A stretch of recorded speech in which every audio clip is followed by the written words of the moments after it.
Hey my lovely queens, welcome back, and this is the look that we're gonna do today. So I started by prepping off the eyebrows and I removed some hair, the lower part of the eyebrow, just to make sure it is in shape. I'm doing this very quickly, but it's because I fast forwarded the video because the video is gonna be a long one, guys, but it's gonna be very detailed and very informative. Now onto the brows.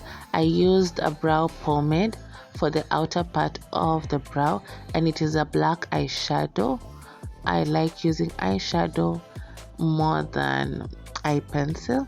For me, it just looks better and it stays longer, especially on oily skin. Then for concealer, I used a foundation that was almost a skin shade but just slightly lighter. I didn't have a concealer at hand, so I just used a foundation, and I just made sure to do a very clean job and make sure I did the bottom with a concealer that's close to her shade range, even her upper part. It's not that spot on, just a little bit lighter to help with the highlighting. When it comes to highlighting for dark skin, I usually prefer going in the perimeter with foundation that's almost their skin shade or even darker. But for inside the middle of the face, that is the T-zone area, I go in with a foundation that's almost her skin but just a little bit lighter. For primer, I'm using the Rimmel Stay Matte Primer, and I love this primer on oily skin as it's not drying, but at the same time it's very effective. Your makeup will actually last all day long and will have a very good base. So for the eyes, I'll prime them with a brighter concealer because I just want the color to stand out more, and I feel like this is just a safe way to go about the process. So I set the eyelids with just eyeshadow, not even eyeshadow, pressed powder that was more in her shade, so that at least it kind of blends in with her skin, but not too much to the point where I won't be able to add on another eyeshadow. So for the base of my eye, I'm doing almost like a wing-ish smoky eye that has Cleopatra vibes for the makeup. So I started off with something like a kajal. It's like the pot liner, and this is the gel liner, and that's what I used. And then I dispersed it with a black eyeshadow, and I made sure I did a pattern first before I started blending out all the harsh lines. And then I'm gonna add a more brick color, orange red color on top, just to give it a more blended effect and less scary eyes. Trust the process, guys. I know it's really looking scary right now, but the look is gonna come together. You really have to trust the process when it comes to makeup. So for here, I'm using my Duraline and a glitter eyeshadow, and I just made it wet, and now I'm drawing this cheetah-like vibes all over the eyes, just to give it that Cleopatra kind of vibe.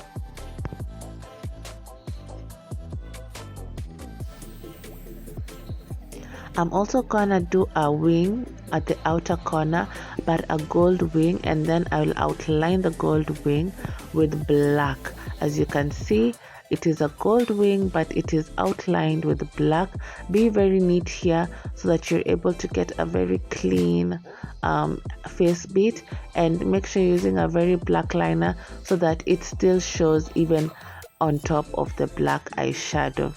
So I went ahead and added more details on the side just to give it that look that I want, and I make sure I keep balancing out with both eyes. I make sure I look at this side and the other side and make sure the look is giving.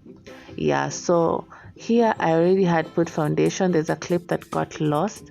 I already put foundation and highlighted it with concealer. So now I was setting it with setting powder and also baking somehow. Yeah, I wanted to give her a nice jawline because she has great bone structure. So I did that, and I made sure I blend everything all out. Blending is key. Make sure you keep blending your work. Then I added brown as my under eye eyeshadow. Then I'm gonna do a black liner just to bring the eyes back to life. I did a mistake here where I put mascara and it smudged, so I had to thicken the liner to make sure it looks balanced and it still looks good and it is matching with the look.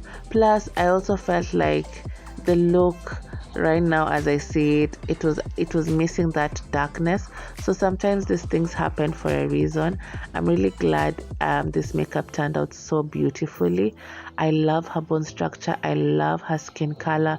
It's just amazing. It was a blast shooting this, and I hope you guys are enjoying it too this far. So as you can tell, I've already put highlighter, the face is popping, I did a reverse contour, and I'm just making sure to blend once more. Like, always make sure you blend. You can never blend too much, okay? And making sure that the colors are balanced out and contouring that nose. You have to snatch that nose. She has a snatchable nose, so it would be injustice not to snatch that nose, guys. So that's what I did, and it's definitely giving. I love the whole look. I love the eyes, especially when she would close her eyes. I'll just feel wow, you know. And she started looking at herself before she wasn't even seeing herself, and she was vibing with the look, and the look was giving. So yeah, after highlighter, I'm gonna set her face again afterwards, but first we're gonna do some minor adjustments to make sure the look is giving. So right now I'm gonna do the lips, and for the lips I went in with a black lip liner first, then a brown lip matte lipstick, then a nude lip gloss. I'll let you guys watch till the end and see how we recreated this beautiful look. I've once done this look but I never filmed it, so I was so happy to be able to recreate this look, and she loved it so much, and I was so happy she loved it, because this was definitely those looks that it pushes you to dress well, or it's like a red carpet look. Like, it's just beautiful. It's a look you can do for a photo shoot or event. Like, you may not walk with it outside, but this is that look for a magazine, you know. That is the look that you do for a music video. Like, the guys who want to shoot videos, kindly get me as your makeup artist. I'm telling you, we will blow their minds away. There's so much you can do. Anyway, for the gloss, I topped it up also with a clear gloss, which I really love this effect, because the lips just look so glossy and they actually stay a while before losing color and losing the luminosity. So you can definitely go ahead and use gloss and still rock it during the whole event. All you need to do, maybe if it fades away, is add some more clear gloss. But this was definitely the lip combo that I did for this look, and it was just giving. I love the details, I love everything about it. Don't forget to like, share and subscribe to this content if you liked it this far. Nawapenda sana, and mwah.